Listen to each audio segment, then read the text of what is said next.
जय श्री राम। नमस्कार। मैं पंडित विष्णु उपाध्याय पितरदोष के बारे में मैं आज आपको जानकारी दूंगा। जब कोई व्यक्ति पितरदोष से पीड़ित होता है तो वो अपने पितरों को प्रसन्न करने के लिए हजारों उपाय करता है, लेकिन कुछ एक ऐसी गलतियां कर बैठता है जिसका खामियाजा व्यक्ति को भुगतना ही पड़ता है। अगर किसी व्यक्ति के जन्म पत्रिका में पितरदोष है और उसे अभी पितरदोष जैसी समस्या नहीं हुई है, लेकिन कुछ गलतियां वो ऐसी कर बैठता है जिसके बाद उसे वो पितरदोष लग जाता है। और यदि किसी व्यक्ति के जन्म पत्रिका में पितरदोष नहीं है तो अस्थायी पितरदोष उत्पन्न हो जाता है। अब ये पितरदोष कैसे उत्पन्न होता है वो भी आप सुनिए।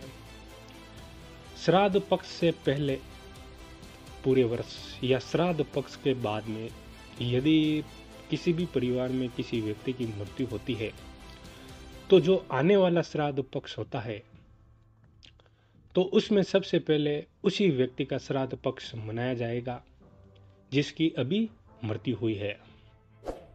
लोग बाग क्या करते हैं कि पहले जो अपने पितरों का श्राद्ध मनाते हैं उनका मना लेते हैं, और जब उनके बाद में उनकी तिथि आती है तो उस तिथि पर उनका श्राद्ध मना लेते हैं। तो ये अस्थायी पितरदोष या स्थायी पितरदोष का कारण बन जाता है। तो ऐसी गलती आपको नहीं करनी है।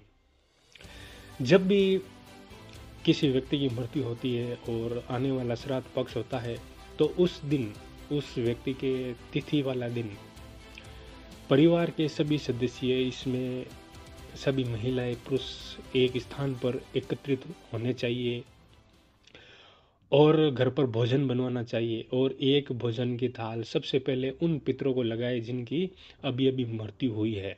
उनकी तस्वीर के आगे एक भोजन की थाल रखे। उसके बाद आप अपने घर पर किसी पंडित के द्वारा तर्पण अवश्य करवाए। हवन भी आप करवा सकते हैं। इसमें आप घर की शुद्धि का हवन अवश्य करवाए। और उसके बाद आप अपने पितरों से निवेदन कीजिए कि आप श्राद्ध पक्ष में सम्मिलित किए गए हैं और आपकी कृपा बनाए रखे। उसके बाद जो भी तिथि है या आपके पितरों, पहले के पितरों की तिथि निकल गई है तो अमावस्या के दिन आप सभी पितरों का एक साथ श्राद्ध मना सकते हैं।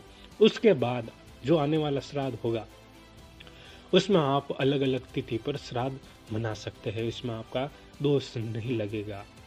तो लोग बाग ऐसी चीज़ों को नज़रअंदाज कर देते हैं और अस्थायी पितृदोष का इसमें निर्माण हो जाता है।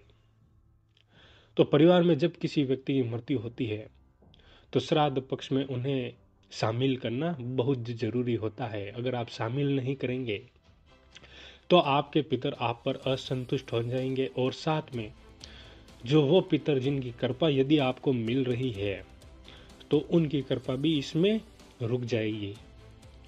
और उसके बाद व्यक्ति को अस्थायी पितरदोष लग जाता है। अगर परिवार में किसी को पितरदोष नहीं होता है और अगर किसी व्यक्ति को पितरदोष होता है तो उसे स्थायी पितरदोष का निर्माण हो जाता है।